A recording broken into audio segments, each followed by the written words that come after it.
Hey guys. Okay, so this is an update video just about how I've altered my hormone regimen lately, and just generally how things have been going, I guess. Some of it's stuff that I've just sort of mentioned in some of my comment sections. Yeah, so basically what I've done recently, about 2 weeks ago, is I decided to try just dropping my hormones, just to see how things would go, and to see if it would have a huge impact on my appearance or my skin or anything like that. But what I've done is, before I was on, I was altering between 6 milligrams of estradiol and 100 milligrams of spirulactone and 5 milligrams of finasteride or Proscar. And what I'm at now is maybe 3 weeks ago, 2 weeks ago, something like that, just after my last video, whenever that was, I dropped my estradiol to 2 milligrams and my spirulactone to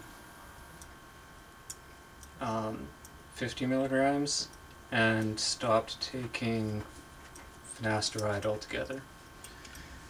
And so far it doesn't seem to be too much changes that I've noticed. Hopefully I don't, one of the things I'm worried about is that my skin won't become as soft anymore, because it got really, really soft.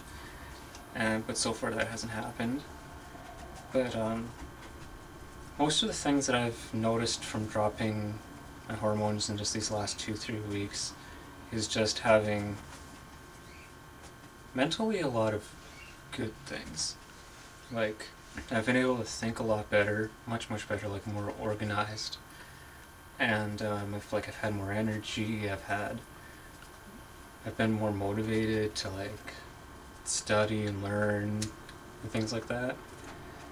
And one thing I don't think I mentioned before is, when I started on estrogen before, it made me hungry all the time. I'm not too sure why.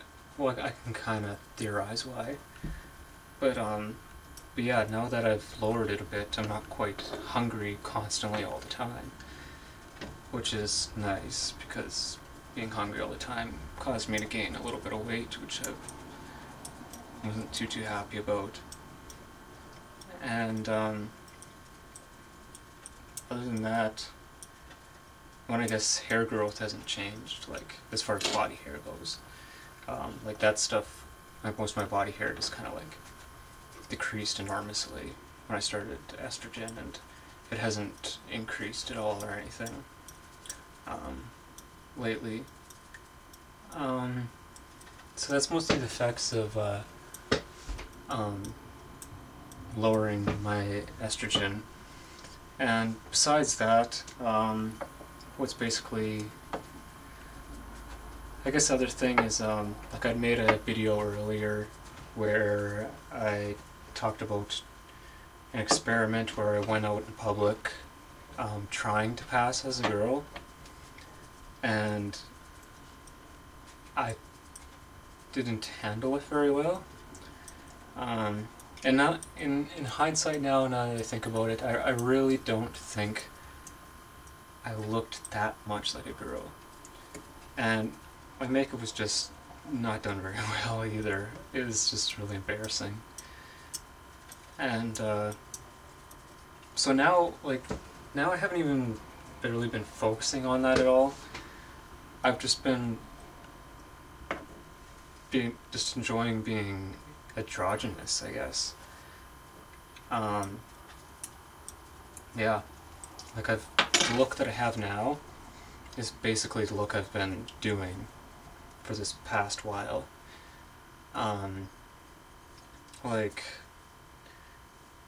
makeup routine, I do have even though it probably doesn't look like I have too much makeup on, I actually have, my makeup routine's got rather complicated. just because I really enjoy messing around with makeup every day. Like right now, basically what I've been doing is I've just been using this tinted Tarte moisturizer, and then using this MAC Prem skin base over the top of that, and then using this MAC Studio Fix fluid stuff as my foundation, but not very much, just like 1 pump's worth of it. And whenever I apply any of this stuff, I always, like when I put on my tinted moisturizer, I always spray a bunch of this Fix Plus stuff from MAC over my face, and that allows me to not use so much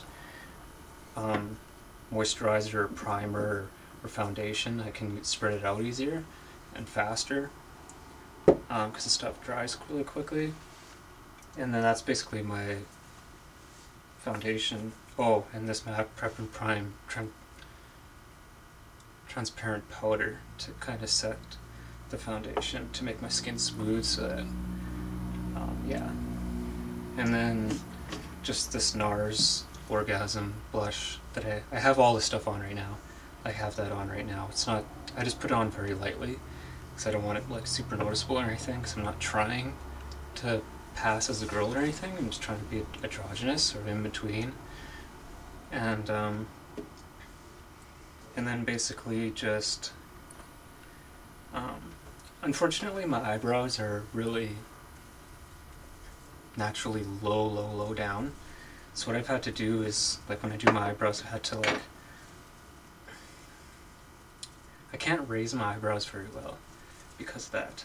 And so I have to like pluck most of it off with just this very thin natural line on top as like a guideline for how to draw my eyebrows. And then I just use this MAC Toupe, which has been like this this is a really freaking handy MAC pencil I found.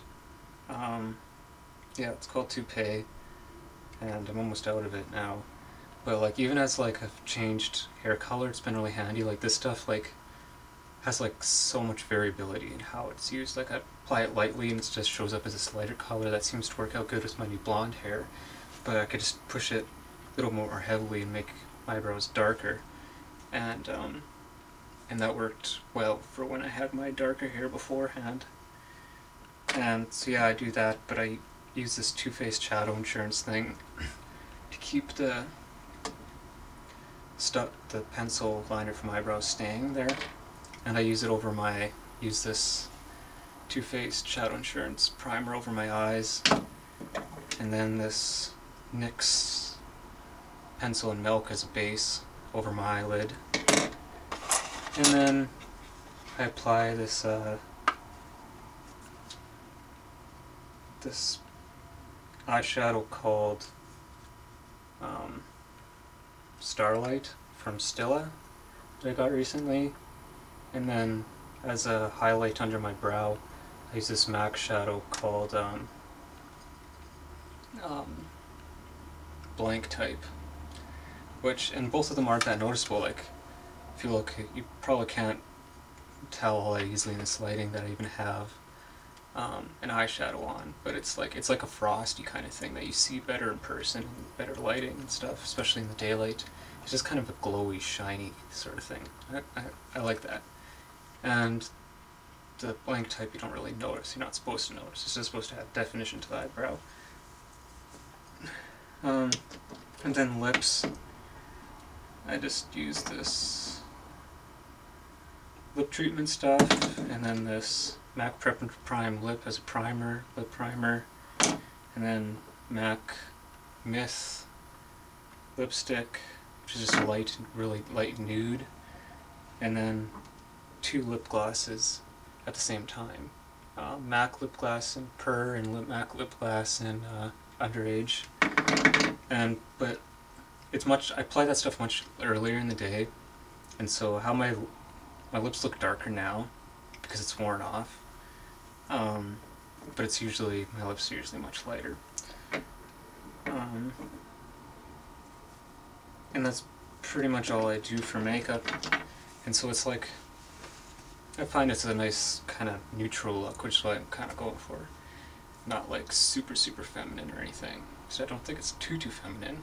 Like, it's obviously feminine aspect to it, but not overly, not like, I don't think it looks like I'm potentially really trying to look like a girl, which is something I'd want to avoid. But people have confused me.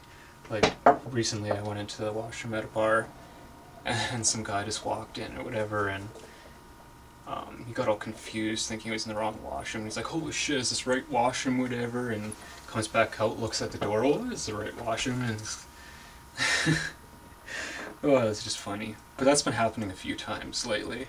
People have been confusing me for a girl, especially in the guy's washroom. But yeah, that's good times. But yeah, that's pretty much all for what's been going on with me lately. I think in the last video I talked about some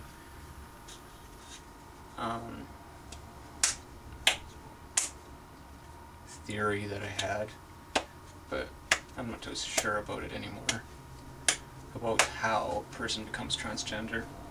But I'll eventually make that video later, once I refine the theory better. Yeah, that's pretty much it. So yeah, I guess I'll